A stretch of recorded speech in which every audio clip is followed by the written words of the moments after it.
ओम शांति। 22 नवंबर 2022 के ईश्वरीय महावाक्य। पहले सुनते हैं मुरली के मुख्य पॉइंट्स। बाबा ने कहा, तुम हो कर्म योगी, कर्म तो करना ही है, इसलिए धंधे धोरी आदि कोई भी कर्म करते इस याद की यात्रा पर जरूर रहो। मामेकम याद करो तो तुम मनुष्य से देवता बन जाएंगे। तुम्हें पुरुषार्थ कर लक्ष्मी नारायण जैसा सर्वगुण संपन्न बनना है, दैवी गुण धारण करने हैं। देखना है मेरे में कौन से अवगुण हैं। देह अभिमान को छोड़ आत्म अभिमानी बनना है।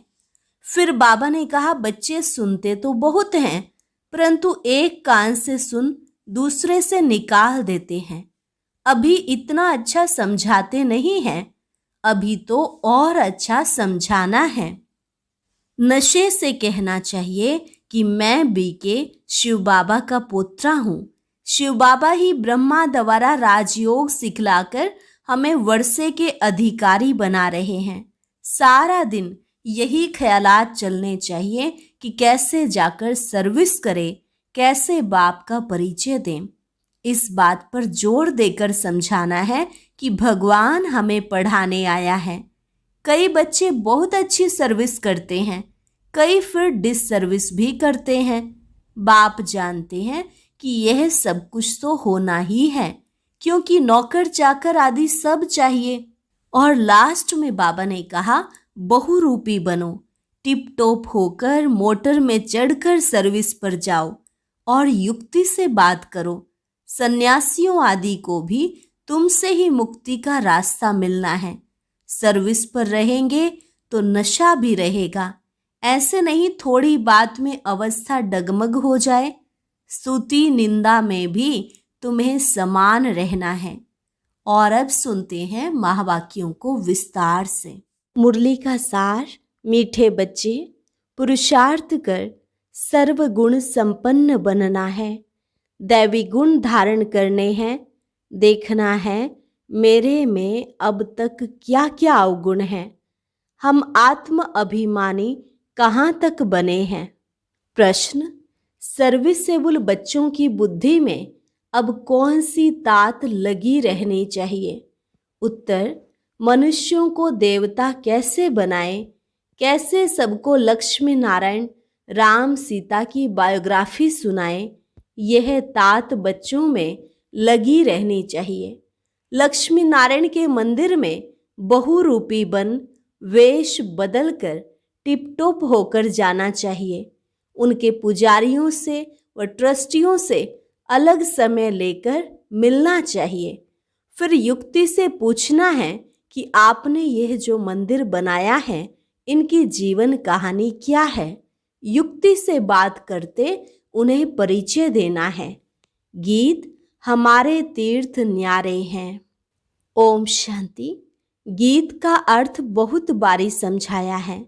अभी हम यात्रा पर जा रहे हैं, वापिस अपने स्वीट होम जाने की। हम अभी 84 जन्म पूरे कर वापिस जा रहे हैं। यह कौन कहते हैं? ब्रह्मा मुख वंशावली। तुम कर्म योगी तो हो ही, धंधा धोरी आदि यह भी कर्म है, नींद भी कर्म है। कर्म तो करना ही है। तुम जब इस यात्रा पर बाप की याद में रहेंगे तो तुम देवता जैसा बन जाएंगे। मन मनाभव का अर्थ भी यह है। मामेकम याद करो तो तुम मनुष्य से देवता बन जाएंगे। देवताएं भी भारत के ही मनुष्य थे। सिर्फ उन्हों के चित्र दिखाए जाते हैं कि ऐसे होकर गए हैं। भारत में लक्ष्मी नारायण होकर गए हैं। भारत में बहुत मंदिर बनाते हैं। ऐसे और कोई राजाएं आदि नहीं हैं जिनके मंदिर बने हैं और मनुष्य बैठ उन्हों की महिमा गाते हैं। लक्ष्मी नारायण, राधे कृष्ण, राम सीता सबकी महिमा गाते हैं। सबसे जास्ती महिमा है लक्ष्मी नारायण की। वो 16 कला संपूर्ण, वो 14 कला वाले। यह बातें तुम अभी समझते हो और तुम फिर से ऐसे बन रहे हो। उन्हों को भी कोई ने जरूर ऐसा बनाया होगा। बाप ने ही संगम पर कर्म अकर्म विकर्म की गति को समझाए देवता बनाया है। भारतवासी देवताओं की महिमा गाते हैं। आप सर्वगुण संपन्न 16 कला संपूर्ण अपने को देवता नहीं समझते। भारत के महाराजा महारानी होकर गए हैं। उन्हों में दैवी गुण थे, इसलिए उन्हों को देवता कहा जाता है। थे मनुष्य ही। क्राइस्ट बुद्ध आदि भी मनुष्य थे। मनुष्यों की ही यह दुनिया है। लक्ष्मी नारायण का मंदिर भी मनुष्य बनाते हैं। लाखों रुपया खर्च कर मंदिर बनाते हैं, परंतु यह नहीं जानते तो उन्हों को यह राजाई कैसे मिली, ऐसे गुणवान वह कैसे बने।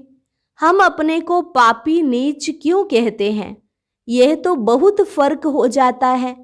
सब एक ही देश भारत के रहने वाले, वह भी मनुष्य, हम भी मनुष्य, परंतु उन्हों की सीरत देवताओं जैसी है और इस दुनिया के मनुष्यों की सीरत असुरों जैसी है। यह भी आदत पड़ गई है। मंदिरों में जाकर महिमा गाते हैं वह भी मनुष्य, परंतु उनमें दैवी गुण, हमारे में आसुरी गुण। गोया हम असुर हैं, वह देवता हैं। कहते हैं असुर और देवताओं की लड़ाई लगी। अब देवताएं हैं स्वर्ग में, असुर हैं नरक में। देवताएं यहाँ कैसे आए जो लड़ाई लगी? नाम है देवता, वह लड़ाई कैसे करेंगे? देवताओं के राज्य में असुरों का नाम निशान नहीं। असुरों का युग कलयुग, पुरानी पृथ्वी। देवताओं का युग सतयुग, नई पृथ्वी। फिर दोनों की युद्ध कैसे होगी? देवताओं को युद्ध करने की दरकार नहीं, वह तो वह राज्य करते हैं। बात बहुत सहज है समझने और समझाने की। हम त्रिमूर्ति भी दिखाते हैं। लक्ष्मी नारायण को शिव बाबा ने ब्रह्मा द्वारा यह राज्य दिया, परंतु मनुष्य समझते नहीं। जो भगवान आकर समझाते हैं कि मनुष्य से देवता बनना है, दैवी गुण धारण करो, तो भी समझते नहीं। जैसे बाप ने लक्ष्मी नारायण को ऐसा बनाया, वह अब तुमको भी बना रहे हैं। तो पुरुषार्थ कर सर्वगुण संपन्न बनना चाहिए। देखना चाहिए मेरे में क्या अवगुण है। देह अभिमान बहुत है। देवताएं आत्म अभिमानी थे। वहां यह नहीं जानते कि हम आत्मा एक शरीर छोड़ दूसरा लेंगी। वहां अकाले मृत्यु नहीं होता, बीमार नहीं होते। संपूर्ण थे, यथा राजा तथा प्रजा, इसलिए नाम ही स्वर्ग था। यहाँ है नर्क। किसको कहो तुम नर्कवासी हो तो बिगड़ पड़ते हैं। तुम समझा सकते हो, जब भारत स्वर्ग था तो लक्ष्मी नारायण का राज्य था। यह नर्क है तो उन्हों का राज्य ही नहीं। देवताएं जो पूज्य थे वही पुजारी बने। सतो प्रधान से तमो प्रधान हर चीज को बनना है। ऐसी कोई वस्तु नहीं जो नई से पुरानी ना हो। तुम वेश बदल कर भी जा सकते हो। लक्ष्मी नारायण के मंदिर में बहुत मेला लगता है। तुमको यह तात लगनी चाहिए कि मनुष्यों को यह बताएं कि उन्हों को बाप ने यह राज्य भाग्य कैसे दिया। अब तो कोई अपने को देवता नहीं कहलाता, सब हिंदू हैं। हिंदू कोई धर्म नहीं। हिंदू धर्म किसने स्थापन किया? कॉन्फ्रेंस में लक्ष्मी नारायण का चित्र भी ले जाना पड़े। यह फर्स्ट क्लास चित्र है। बॉम्बे में लक्ष्मी नारायण का मंदिर बड़ा फर्स्ट क्लास बना हुआ है। बड़े रमणीक चित्र हैं। फर्स्ट क्लास कारीगर होते हैं तो चित्र भी फर्स्ट क्लास बनाते हैं। लक्ष्मी नारायण की झांकी दिखलाकर उन्हों को समझाना है कि यह कौन है, इन्होंने कैसे यह पद पाया। इन्होंने पूरे 84 जन्म लिए हैं। अभी फिर से यह राजयोग सीख रहे हैं भविष्य में देवता बनने के लिए। मूल बात अच्छी तरह समझानी है। बच्चे समझते हैं प्रदर्शनी पर हमने बहुत अच्छा समझाया, परंतु बहुत अच्छा तो आगे चलकर समझाना है।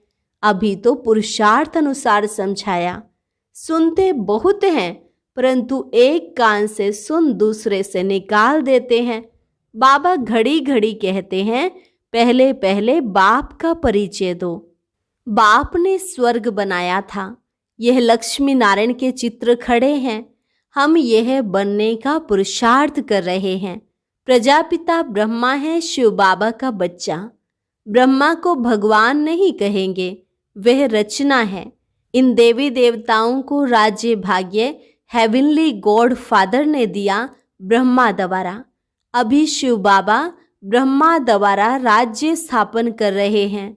हम कहते शिव भगवानुवाच ब्रह्मा द्वारा। वह हमको पढ़ाने वाला है। इस पर जोर देना है। भबके से ढेर बीके हैं तो नशे से कहना चाहिए कि मैं बीके शिव बाबा का पोत्रा हूँ। शिव बाबा से हमको वर्षा मिल रहा है। ब्रह्मा द्वारा हमको राजयोग सिखला रहे हैं। हमको अडॉप्ट किया है। शिव बाबा तुम्हारा भी दादा है। प्रजापिता ब्रह्मा के तुम भी बच्चे हो। सिर्फ हम जानते हैं और वर्षा ले रहे हैं। तुम नहीं जानते हो। हम तुमको परिचय देते हैं, परंतु किसके भाग्य में नहीं है तो समझते नहीं, निश्चय नहीं करते कि हम बीके हैं। शिव बाबा ब्रह्मा द्वारा राजयोग सिखलाते हैं। हमको भी देवता बनाते हैं। शिव जयंती मनाते हैं। यह भारत परमपिता परमात्मा का बर्थ प्लेस है। बहुत फखुर से बोलना चाहिए। सर्व का सदगति दाता एक बाप है। भारत उनका बर्थ प्लेस है। अब बाप फिर आया हुआ है। जयंती मनाते हैं, परंतु वह कब और किसके तन में आता है यह नहीं जानते। जरूर ब्रह्मा के तन में आएंगे, नहीं तो राज्य भाग्य कैसे दें, राजयोग कैसे सिखलाएं, ऐसे क्लियर कर समझाना है। तुम भी बाप से राज्य भाग्य लो। महाभारत लड़ाई सामने खड़ी है। अब बाप से अपनी भक्ति का फल लो। हम आपको राय दे रहे हैं। आते बहुत हैं, शक्ल मनुष्य जैसी है, परंतु सीरत बंदर जैसी है। तुम समझाओ कि हम श्रीमत पर चलते हैं। इस यज्ञ में विघ्न पड़ेंगे। विष के कारण अबलाओं पर अत्याचार होते हैं। ब्रह्मा कुमारियों की निंदा इसलिए होती है क्योंकि विष विकार छुड़ाती हैं। इस पर मारामारी होती है। बाप ने कहा है काम महाशत्रु है। इस समय सब धर्म भ्रष्ट कर्म भ्रष्ट हैं। सब नरकवासी हैं। बाप आकर स्वर्गवासी बनाते हैं। अब पुरुषार्थ कर बाप से वर्षा लेना है। परम पिता परमात्मा पढ़ा रहे हैं। ब्रह्मा द्वारा भक्ति का फल दे रहे हैं। ऐसा निश्चय हो जाए तो फौरन भागे, परंतु विरला कोई भागता है। तुमको चित्र बहुत अच्छे बनाने चाहिए। इनके साथ त्रिमूर्ति झाड़ का भी कनेक्शन है। कई बच्चे बहुत अच्छी सर्विस करते हैं, दूसरे फिर डिससर्विस भी करते हैं। बाप जानते हैं यह सब कुछ होना ही है। नौकर चाकर आदि सब चाहिए। अब ब्राह्मण बनना है तो श्रीमत पर चलो। किसको दुख मत दो। बाप का परिचय सबको देते रहो। बाप कहते हैं मैं कल्प कल्प के संगम युग पर भारत में ही आता हूँ। सर्व की सदगति करता हूँ। मेरे पास तो सबको आना पड़े। तुम जानते हो सबका लिबरेटर और गाइड यहाँ भारत में ही जन्म लेते हैं। बाप को नाम रूप से न्यारा और सर्वव्यापी कह दिया है। भारतवासियों ने ही ग्लानि कर दी है। उनका ही बेड़ा गर्क होता है। धर्म भ्रष्ट कर्म भ्रष्ट हो अपने को हिंदू कहला रहे हैं। बाप सम्मुख कहते हैं तुमने कितनी धर्म ग्लानि की है, मेरी भी ग्लानि की है। तुम ही पवित्र देवी देवता थे, अब अपवित्र बन पड़े हो। यही देवी देवता भारत के मालिक थे और भारत स्वर्ग था। यह तो सब कहते हैं अभी कलयुग है, फिर जरूर चक्र रिपीट होना है। बाप कहते हैं मैं कल्प कल्प दुनिया को नया बनाता हूँ। तुम लक्ष्मी नारायण के मंदिर में जाकर ट्रस्टी से मिल सकते हो। आजकल माताओं का मान कम है क्योंकि भीख मांगने वाली बहुत निकली हैं। तुम राखी बांधने जाती हो तो वह समझेंगे भीख मांगने आई है, कह देंगे फुर्सत नहीं है, भगाने की कोशिश करेंगे। सफेद वस्त्रधारी भी बहुत निकले हैं, इसलिए बाबा समझाते हैं बहुरूपी बनो, टिपटॉप होकर जाओ, मोटर में चढ़कर जाओ, युक्ति से बात करो। हमने सुना है आपने लक्ष्मी नारायण का मंदिर बनाया है, हम आपका दर्शन करने आए हैं। भला आपको मालूम है यही स्वर्ग के महाराजा महारानी थे। हमको मंदिर बहुत अच्छा लगा, तब हमारी दिल हुई बनाने वाले का दर्शन करें। आप जरूर उनकी जीवन कहानी जानते होंगे, हमको भी थोड़ा परिचय दो। ऐसे पूछकर फिर उन्हें यथार्थ बात सुनानी चाहिए। सन्यासियों आदि को भी तुमसे ही मुक्ति का रास्ता मिलना है, उन्हें भी समझाओ। तुम्हारे बिगड़ तो उन्हों का भी कल्याण होना नहीं है, तो इतना ज्ञान का नशा होना चाहिए। सर्विस पर होगा तो नशा भी रहेगा, ऐसे नहीं थोड़ी बात में अवस्था डगमग हो जाए। गाया जाता है स्तुति निंदा में समान रहना चाहिए। लक्ष्मी नारायण को बाबा कितना याद करते हैं, क्यों नहीं याद करेंगे, बन रहे हैं ना। मनुष्य बहुत बड़े बड़े मंदिर बनाते हैं, लक्ष्मी नारायण का चित्र ऐसा हो जो देख खुश हो जाएं। सारा दिन ख्यालात चलने चाहिए, कैसे जाकर सर्विस करें, जांच कर भाषण करना चाहिए। लक्ष्मी नारायण की महिमा करनी चाहिए। ऐसी जगह जाना चाहिए जो बड़ों बड़ों से आवाज निकले तो अच्छा है। अच्छा, मीठे मीठे सिकिलधे बच्चों प्रति माता पिता बाप दादा का याद प्यार और गुड मॉर्निंग। रूहानी बाप की रूहानी बच्चों को नमस्ते। रूहानी बच्चों की रूहानी बाप दादा को नमस्ते नमस्ते, गुड मॉर्निंग। धारणा के लिए मुख्य सार। पहली पॉइंट, ज्ञान के नशे में रहना है। निंदा स्तुति में समान स्थिति रखनी है। अवस्था डगमग नहीं करनी है। सबको बाप का परिचय दे, लक्ष्मी नारायण की सच्ची जीवन कहानी सुनानी है। कल्याणकारी बन, सर्व का कल्याण कर, श्रीमत पर बढ़ते रहना है। वरदान, मैं शब्द की स्मृति द्वारा अपने ओरिजिनल स्वरूप में स्थित होने वाले देह के बंधन से मुक्त भव। मैं शब्द की स्मृति द्वारा अपने ओरिजिनल स्वरूप में स्थित होने वाले देह के बंधन से मुक्त भव। एक मैं शब्द ही उड़ाने वाला है और मैं शब्द ही नीचे ले आने वाला है। मैं कहने से ओरिजिनल निराकार स्वरूप याद आ जाए, यह नेचुरल हो जाए। देह भान का मैं समाप्त हो जाए तो देह के बंधन से मुक्त बन जाएंगे, क्योंकि यह मैं शब्द ही देह अहंकार में लाकर कर्म बंधन में बांध देता है। लेकिन मैं निराकारी आत्मा हूँ। जब यह स्मृति आती है तो देह भान से परे हो कर्म के संबंध में आएंगे, बंधन में नहीं। स्लोगन, निश्चित विजय और निश्चिंत स्थिति का अनुभव करने के लिए संपूर्ण निश्चय बुद्धि बनो। निश्चित विजय और निश्चिंत स्थिति का अनुभव करने के लिए संपूर्ण निश्चय बुद्धि बनो। अच्छा, और अब सुनते हैं आज का अव्यक्त ज्ञान मोती।